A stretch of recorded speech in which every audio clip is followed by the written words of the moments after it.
It is a liar with good manners. And it has stolen more greatness from men than war, than poverty, than failure itself. When fear speaks, it says, wait and see. Be careful.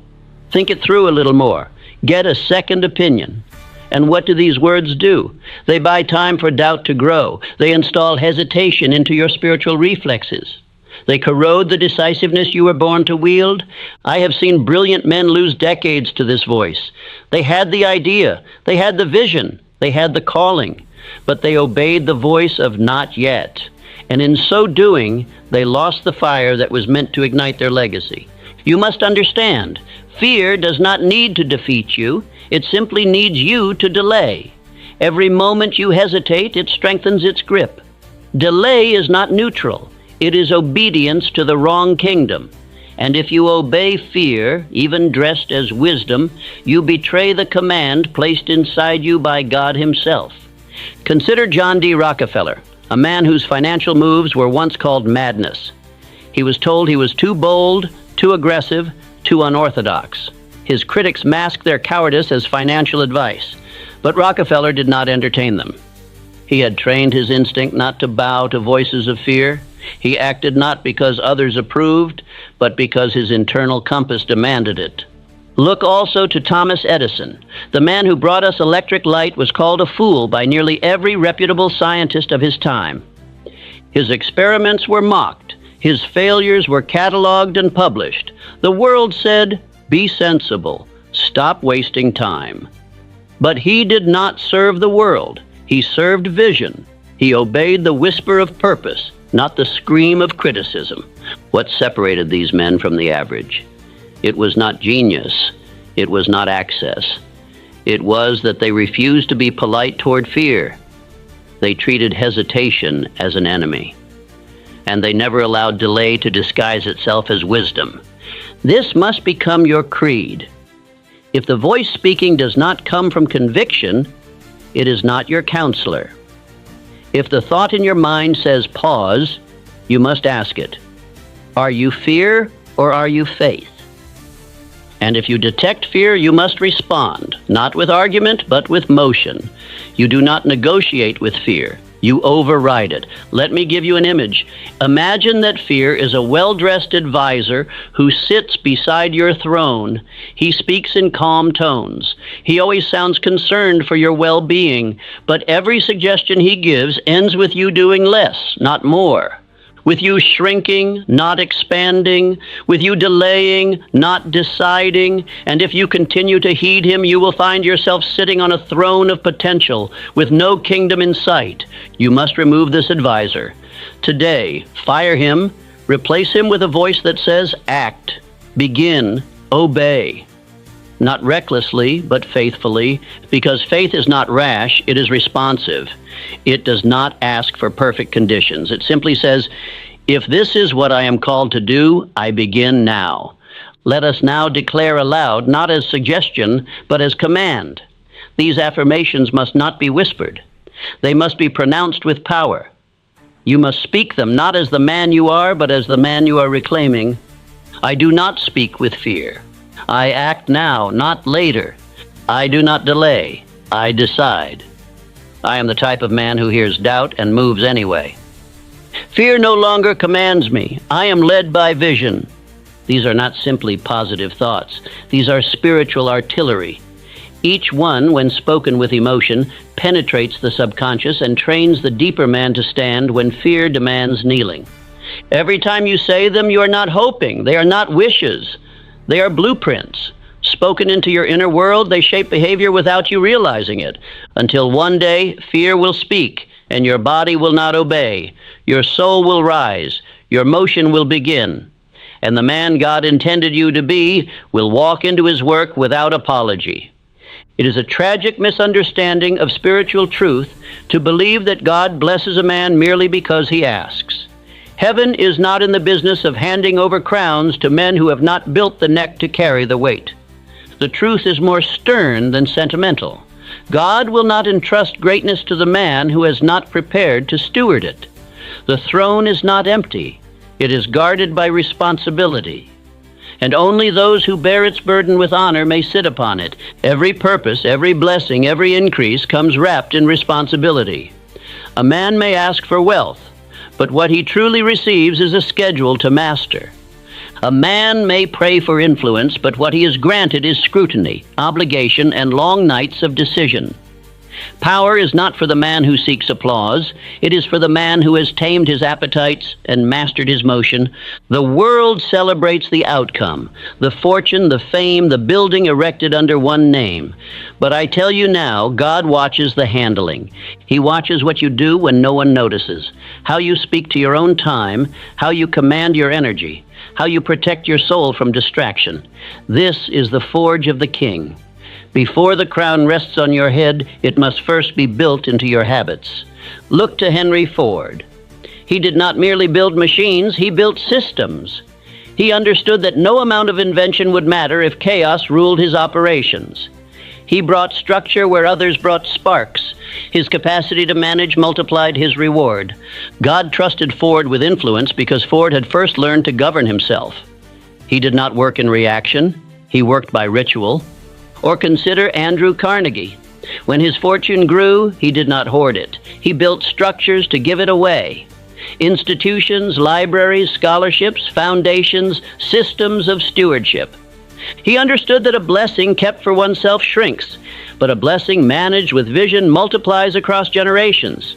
He bore the crown of responsibility not as burden, but as proof that God had trusted him with higher purpose. So I ask you now, can God trust you with what you're praying for? Do your habits match your request? You ask for increase, have you mastered consistency? You ask for leadership, have you mastered discipline? You ask for freedom, have you earned the right to govern your own thoughts?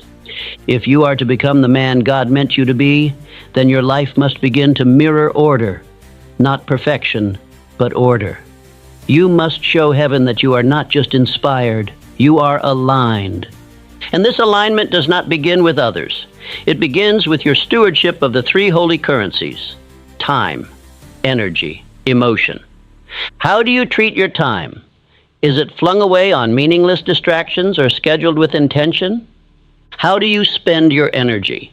Do you give your best to your vision or to your vices? How do you rule your emotions?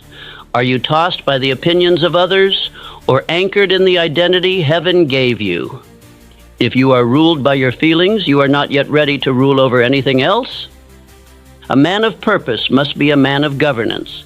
He must master the smallest before he is trusted with the greatest. You must build systems for your focus, anchors for your thought, and altars for your discipline. Rise early and write. Declare your aim aloud. Guard your schedule like a gatekeeper of a great temple. Reject small talk that weakens your spirit. Cast out influences that pollute your mind. Structure is not restriction. Structure is respect for what you've been called to carry. If you cannot carry your habits with honor, how will you carry your purpose?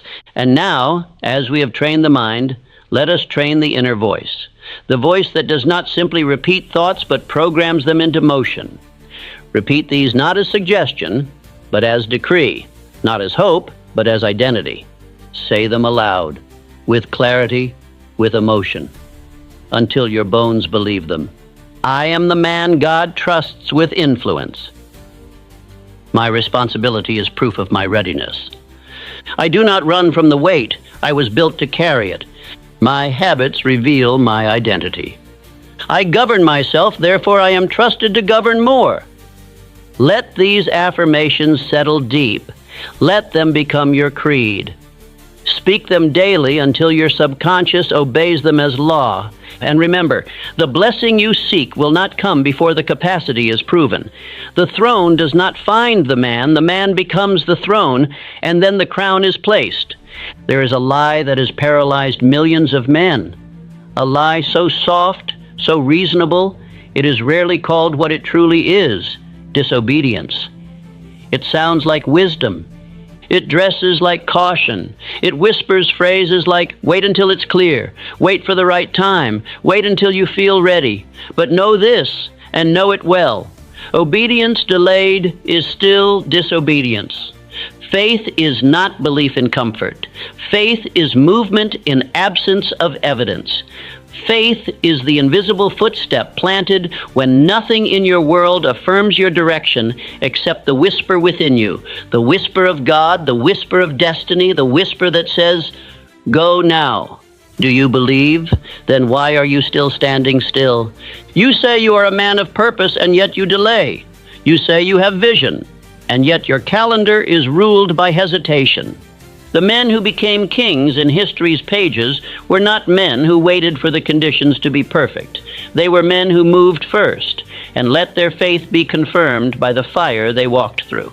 Consider Theodore Roosevelt. He was sickly as a child, physically broken, laughed at by his peers. And yet he did not pray for strength and then wait. He trained, he fought, he climbed, he boxed. He ran headfirst into discomfort because he knew faith without action was not faith. It was fantasy. He made his body obey his belief. And when his time came to lead, he did not tremble. He had already been tested in the hidden places.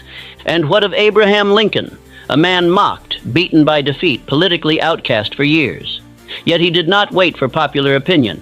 He did not wait for applause. He ran for office again and again, each time as if he had already seen the final victory.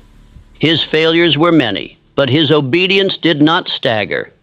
And when the call to unify a nation came, he was not found scrambling for preparation.